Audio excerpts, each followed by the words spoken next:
week, we started a series, and the goal of the series is this idea that, yes, our vision at Zootown Church, what we're about, is that all would come to know the life-altering love of Jesus. But it struck me thinking about that a few weeks ago, that not everybody wants to experience the love, like the life-altering love of Jesus. Like, we like the idea of love if it kind of just pats us on the back. It's like, you're good, you're good. But when it comes with life change, when it comes with like, no, this love changes the course of my future. It's like some of us are like, yeah, I'm good. I'll pass on the life-altering love. And then when we crafted that vision as a church, we spent a lot of time. Like we met together as leadership and as a church board, and we brainstormed and we argued over but this word or that word, and it was like we were very intentional. And I thought we came away with something that's like, yeah, everybody wants that. But in reality, maybe not everybody does. And in reality, maybe even sometimes we're like, Jesus, I appreciate your love, but keep your hands off my life. I don't want you messing with stuff. And maybe that's us wanting our own control. Like, I'm in the driver's seat, so Jesus, don't take the wheel, Maybe that's also something where there's just a fear of like, where will Jesus take me if I actually let him have his way?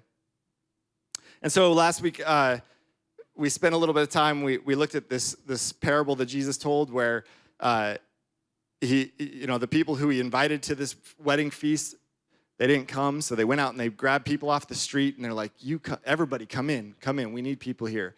And then there was somebody there without their wedding clothes, and that was symbolic of the way that sometimes we want to come into the kingdom, but we want to resist actually letting Jesus transform us.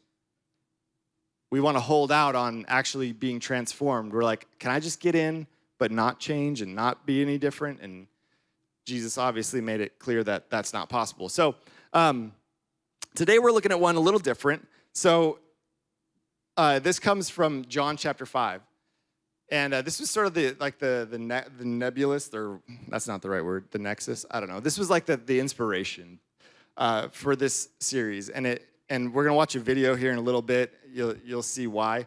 But this story from John chapter 5 starts out like this. It says, after this, there was a Jewish feast, and Jesus went up to Jerusalem. Now, there is in Jerusalem by the sheep gate a pool called Bethesda, which was 5 covered walkways. And a great number of sick and blind and lame and paralyzed people were lying in these walkways. So right away, we see the scene is kind of set that this is happening at the time of a feast. And at the time of feasts, there was usually a big celebration, and people would maybe travel to celebrate in a certain location, and Jerusalem was one of those locations. And it kind of reminds me of, we have the World Cup is coming up in a couple weeks. I'm a big soccer fan. If you hate soccer, that's fine. I probably like your sport too, unless it's baseball. But here's the thing, right? Like whenever there's a big event, like the Olympics, like the World Cup, it gets hosted by somebody. And the country that hosts it usually does something where they kind of go through the whole place and they kind of clean it up, right? Because the world's going to come see. And so they often, try to remove the homeless. They try to, cover up the graffiti. They try to prepare it so that they make a good impression when people come visit. And we see that during this time of the feast, there's this place that doesn't make the best impression because it's a pool, and beside the pool, there's these 5 covered walkways where all of the sick and the lame and the blind and the paralyzed people hang out. The name of this pool is kind of debated a little bit, but they're pretty sure that the meaning of the name was something along the lines of House of Mercy.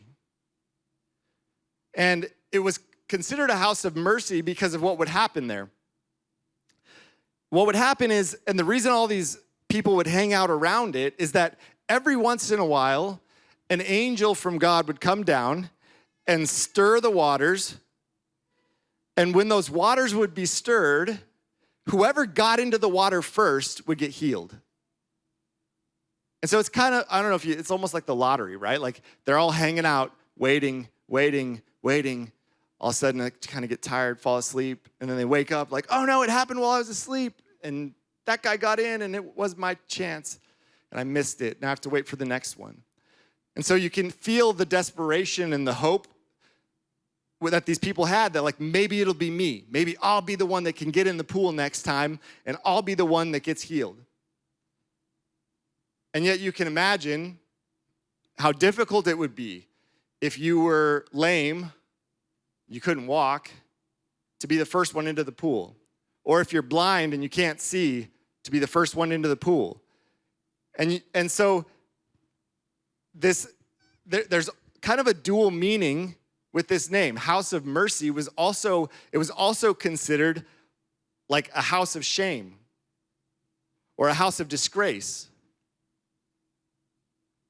And I think that it kind of makes sense, right? Because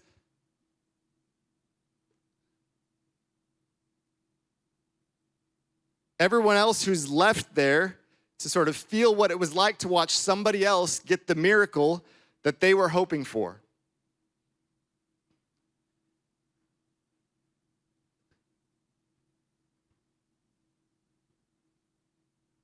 And there's still kind of a connection today, right? This idea that there's like a stigma to being in need. It's shameful to be in need. It's shameful to be in a place where you're admitting you're helpless and that you need help. And so you can imagine, while this place was like, man, yeah, every once in a while somebody gets healed, and wow, isn't that a great thing? It's also like, but look at all these kind of disreputable people.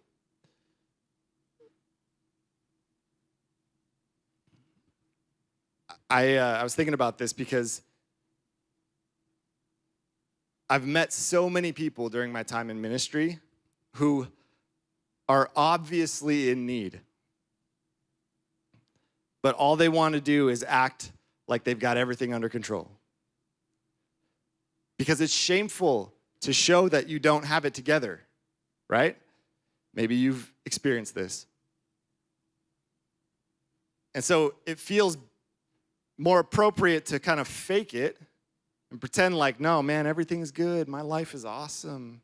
I got no chinks in my armor.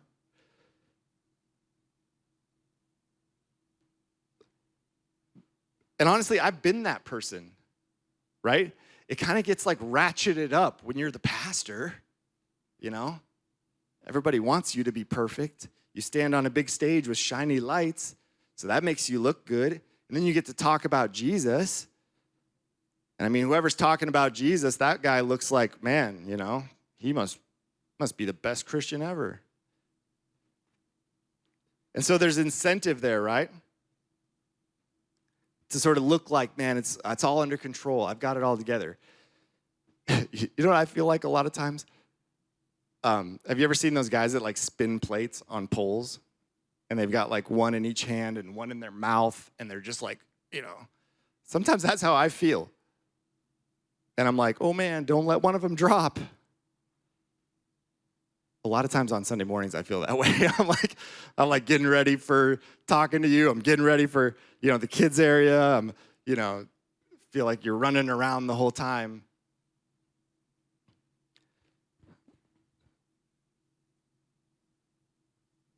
I say this in faith a little bit, right?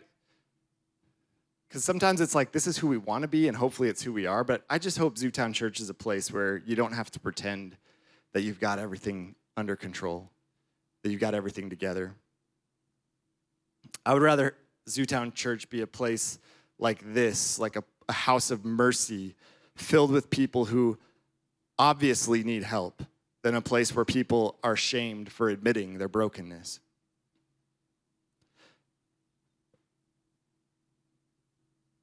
And I want to be a place where it's safe to be honest. Like I said this last week, if we're a church, like the parable last week, they're like, hey, go out to the street corners, like bring them all in, And I want us to be that kind of church. Are we that kind of church? I don't know, maybe not yet, but I want to be that kind of church where we're like, hey, let's go round them up and bring them to Jesus because they need his life-altering love. And if we're going to be that kind of church, the church that goes out in the street and brings whoever we find in here, you're going to end up sitting next to some people that maybe don't feel very comfortable to be around, honestly. I've been at Zootown for like 8 years, and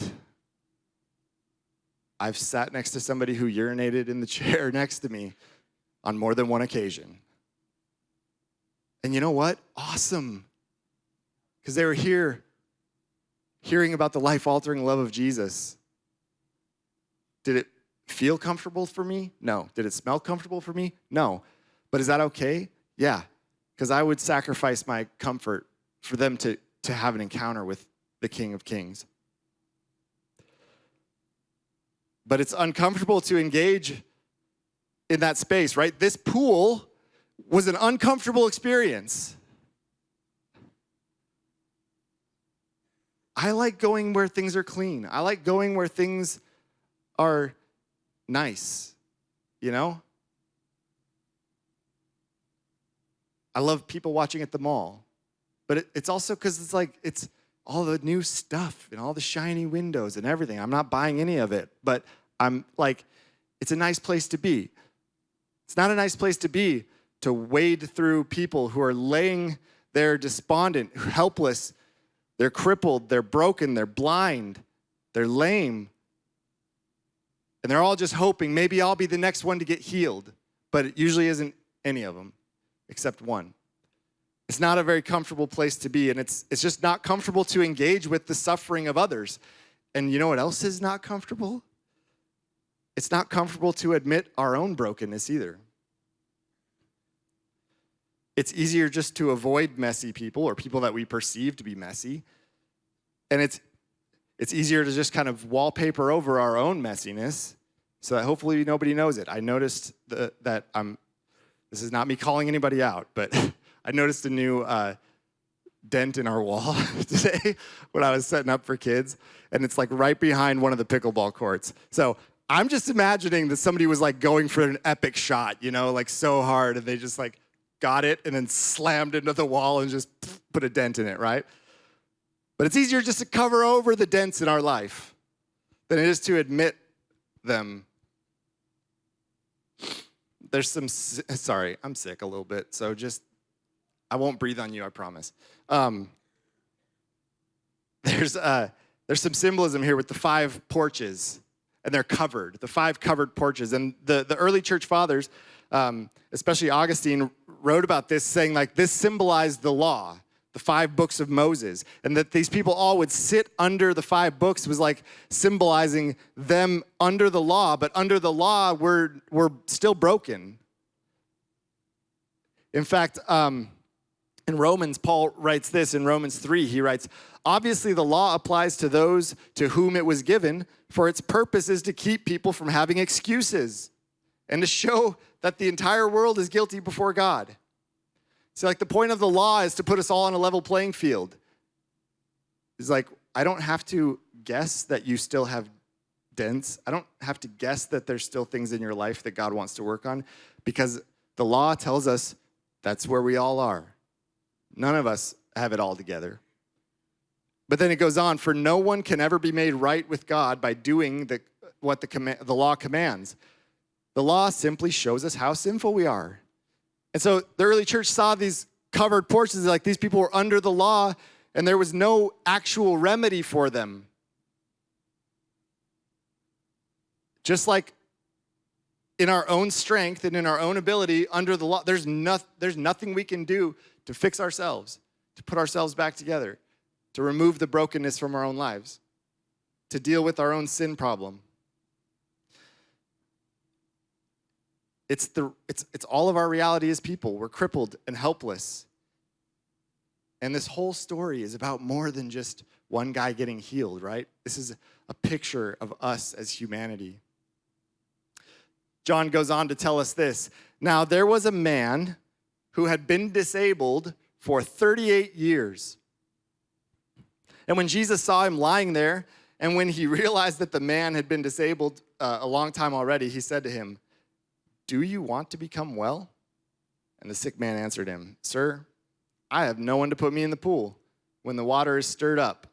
While I'm trying to get into the water, someone else goes down there before me." 38 years. I am older than 38 years old.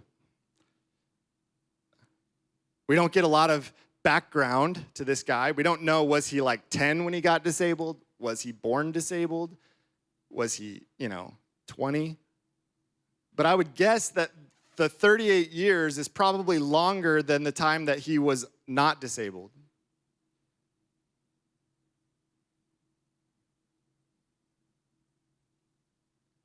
And I would guess that because he's been in this situation for such a long time, his reality probably seems more being disabled than not disabled. And when you've lived with your situation for a long time, it can just feel like it becomes a part of you. And it becomes comfortable in that space.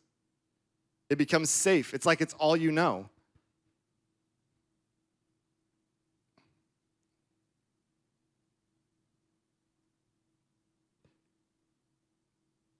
Like, when something's broken, I've only broken one major bone in my life, and I shared a picture of it once, I think. It was pretty gruesome, so I'm sorry. But I broke my arm. And when things are broken, it should be like, this is obviously not right, and I would love for this to be set right.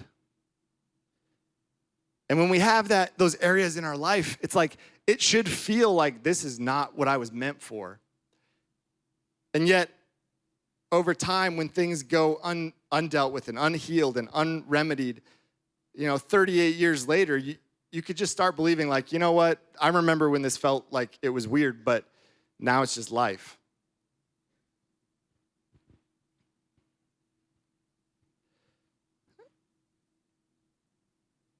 And so my question, has the thing you struggle with become a part of you? Has the thing that puts you on the mat become a comfort to you? Because that's what's so hard about sin, right? Like, there's part of sin that's like, this is terrible, it's bad, it's whatever. But then there's another part of sin that's like, but it also feels good. It also kind of helps when I'm feeling stressed. It also puts me in a different spot, and at least I feel something. And it's like when you boil over with rage, it's like it feels bad, but it also kind of feels good,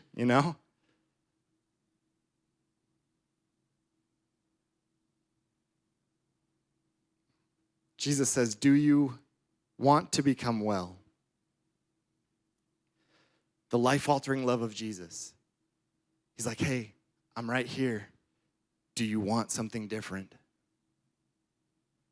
I see you on your mat. I see that you're helpless. I see that you've tried."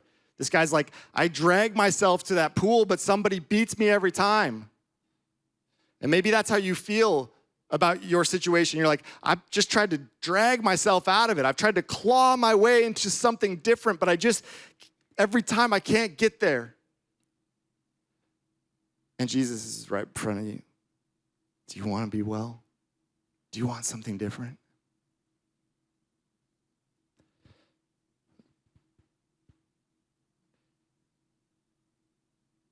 This sick man, this man who's disabled, he just gives Jesus excuses. He's like, "I don't have anybody to help me. Nobody will put me in the pool." And sometimes that's where we get to, right? Where we're like, we've got our excuses. We're like, "Well, Jesus, this is why. This is what happened to me. This is what what was done to me. Nobody's here to help me. Nobody will do anything about it." We're going to watch a video here, and I apologize. the whole clip was like 14 minutes, and I'm like, we're not watching a 14-minute video. That's longer than I should preach probably. I cut it down to 7, okay? But I want us to watch this, and this is Theo Vaughn. I don't know if you know who Theo Vaughn is. Theo Vaughn is a comedian, and he, anyway, this is a good chance to practice what we preach, right? Because maybe there's things about Theo Vaughn that you like or don't like. Maybe there's things you've heard him said that you agree with or don't agree with. But this was from his podcast, and he does a section where he takes calls, and this caller is a young man that calls in, and he's like, man, I'm trying so hard, but I keep falling into the same patterns. I keep I want to quit drinking, but then I go out and I party, and then I regret it, and so then I say I'm going to stop, but then I end up doing it again. And he's like, every week I'm getting to the end of the week, and I'm like, I'm not any closer to my goals. I'm not any closer to the man that I want to be because I just keep going back to the things that I'm trying to leave. And if anybody knows Theo Vaughn's story, you know that he himself has struggled with alcohol addiction. He's struggled with other things, including mental health and things like that. And so the way that he fields this call just really connected with me, and I hope you can hear it, and I hope it challenges you to consider yourself. And then we're going to talk about it here in a minute. So go ahead and roll that video if we've got it. I don't know, man, feeling down, and I don't even know why, guy, you know? And I just wanted to know how you deal with this, how you get yourself out of this, how you get to a better life, how do you get to a place where, you're not just cycling through and you're actually moving toward things that you want. And I appreciate your advice. All right, Theo, thanks, man. Yeah, the cycle of just okay, I'm going to do this. And then I would kind of, for me, I'm going to try that. I would let myself down. I would try, and I would ask God to help me. And I'd be like, I would pray, but I would and it was the same thing. I've been struggling, man. At the past, couple years, I've had, it's been a struggle in certain ways with certain behaviors that I'm just not proud of, right? Or really just behaviors that I didn't want to do anymore. And I couldn't change it. I couldn't change the cycle. And even as I say this, I'm afraid that I'll fall back into those behaviors. Sometimes I realize for myself, I would pray to God to help me get away from certain behaviors in my life. But at the same time that I was praying, there would be a part of me that knew I was probably going to do those things again. That I was probably going to do those things again. But God, please help me. I don't want to do this anymore. I don't want to have this behavior. But there'll be a little part of me that was like, I know even as I ask for God's help that I'm going to do it again. I would know that. So I started praying like this. I started praying God, please help me with this. This is a broken part of me that I bring to you. I need help with it. And then I would add to my prayer, I would say, and even, God, even as I pray to you right now, there's a part of me that knows I'm probably lying to you. There's a part of me that knows I'm going to do that behavior again. So can you come into that part of me and help me there? Help me in the part of me that knows as I pray that I'm lying. But that was what was happening. It was, I couldn't change. I tried everything. I tried everything to change. I would tell myself I'm going to do it different. I'm going to do that. And I couldn't do it. I couldn't do it by myself. And my whole life I'd done everything by myself. I thought I had.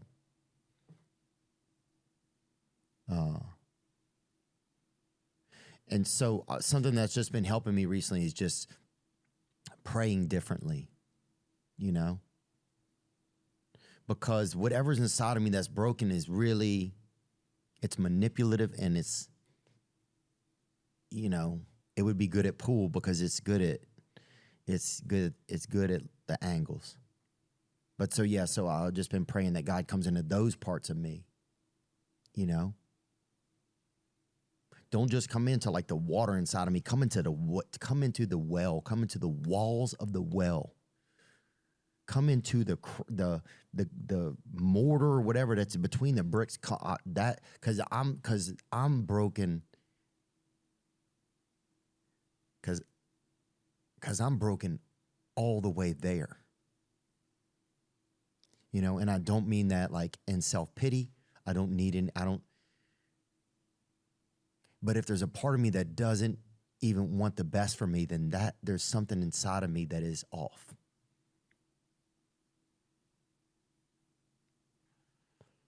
And then I was looking on this Bible, and there's a story called John 5, and it's about a guy who's at these pools, and Jesus is at the pools, and it's in Bethesda, and they're like, there's a sick man there, and he's been sick for a long time, and Jesus asks him, "Do you want to be healed?" He asks him, "Do you want to be healed?" And that's a crazy question because, you know, if I get healed, then I'm different. You know, if somebody gets healed, they have a new story.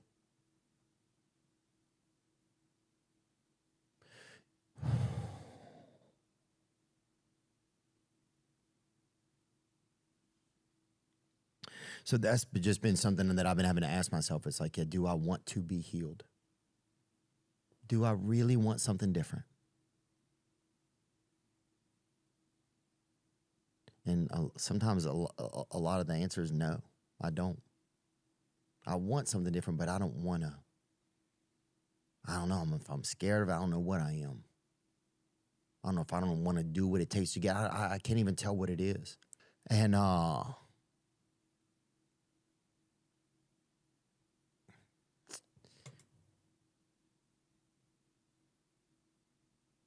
it's hard for me. Some of this stuff's a little bit hard for me to say. I don't even know why. But I think I want a new story. I don't know. I'm just tired of living that story, man. I'm tired of that story.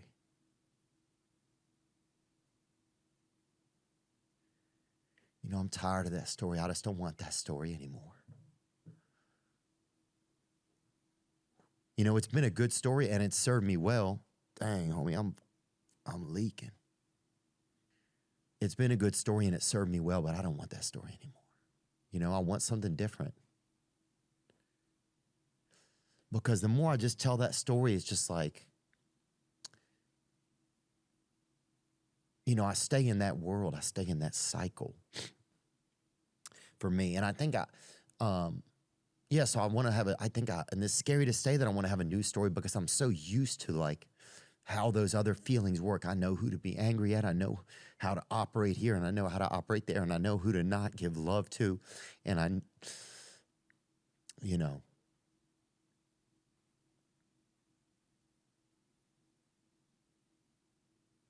I know how to make like love like very conditional. I know how to like do all of these. I know how to navigate, but I think I want a new story, dude. And it's crazy for me to even say that. But yeah, I think I want a new story. And so that's one thing that I'm asking God for. Yeah, I'm asking God for a new story. Band, you can come. There's a few things from that struck me.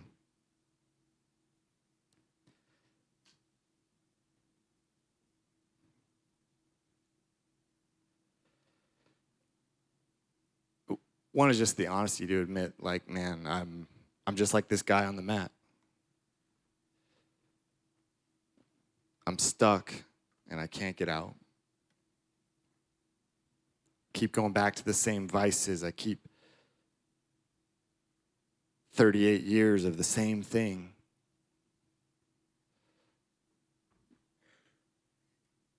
I love Theo's prayer. Jesus, come into the well. I want my lawn to be super green. And so I focus a lot on the sprinklers delivering the water to the lawn. But like you can change the sprinkler head, but if the well is poisoned, it's not going to do any different. So I just want to invite you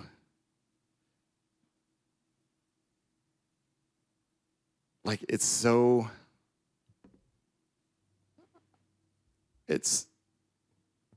mature to realize that like Jesus isn't just here checking your behavior.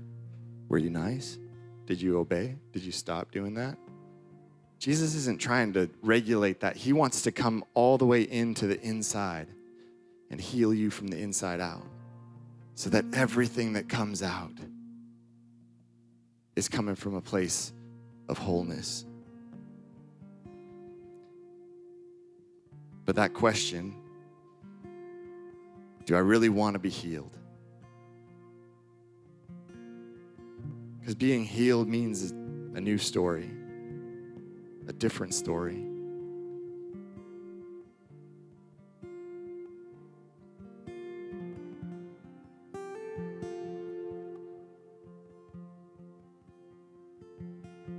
Romans 7, Paul writes, I find then a law that evil is present with me, the one who wills to do good. He's like, my goal is to do good, but this evil part of me is still there. He says, for I delight in the law of God according to the inward man.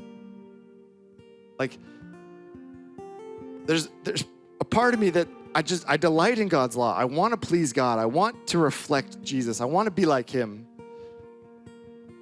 But I see another law in my members warring against the law of my mind and bringing me into captivity to the law of sin, which is in my members. It's like, but there's this war going on.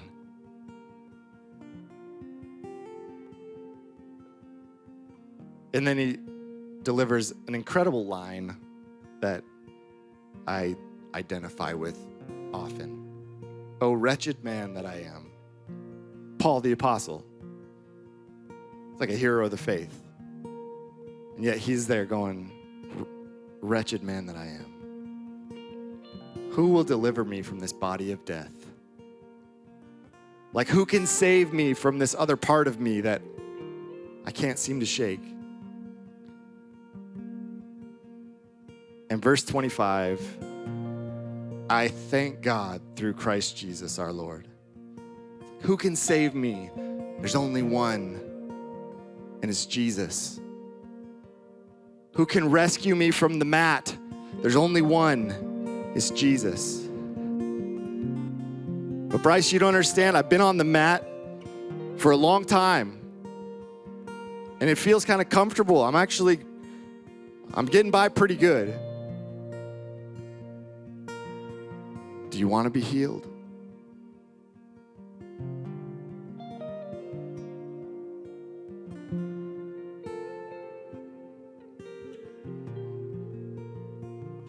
The rest of the story, Jesus says to the man, stand up, pick up your mat and walk. And immediately the man was healed, and he picked up his mat and started walking. And I love this because he picks up the mat. This was like his prison. This was the thing that he was trapped on, the thing that he couldn't get off of if he wanted to. And now instead of the mat carrying him, he carried the mat. And that's the power of Jesus. Jesus doesn't take over your life, turn you into a zombie or a little Jesus puppet that does whatever he wants to. Like, he stands there and he offers his life-altering love. And he says, do you want to be well? Would you stand with me? I love it. I love it. Let the children come to Jesus. Even if they're crying, I think it's beautiful, honestly.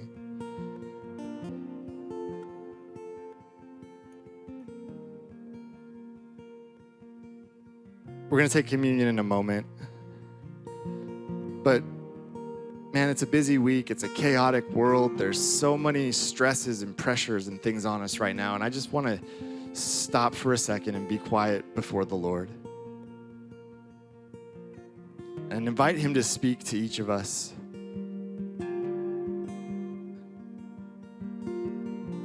You know your well. I don't know your well. I know my well. And I don't want to just struggle to change my behaviors. I want to invite Jesus into the well. I want to invite Jesus to heal me from the inside out. And as we take just a moment with Jesus before we move on, would you just invite him into your well?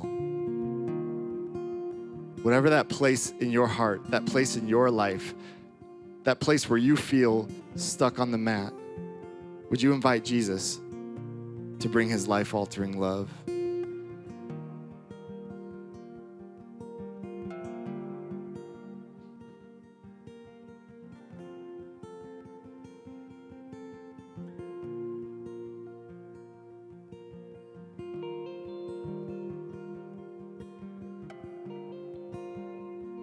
Do you want to be healed?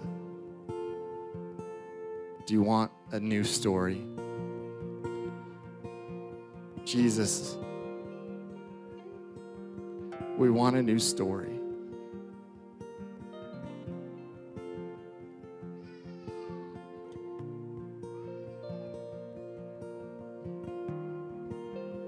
I want to invite you to come forward and take communion. And when you get back to your seat, would you just let Jesus speak to you for a moment? And would you, just like Theo said in that clip, he's like, I started to be honest that even when I was asking God, to change me, I had to admit that part of me, I was lying. I was like, I don't know if I want that change, but I'm asking for it. And you might be there today. Just be honest with Jesus. Jesus, I want that change, even if part of me doesn't want that change. And would you work in that part of me that doesn't want it so that all of me wants it? So come forward as I read our communion liturgy. Lord God, the Holy One, together with countless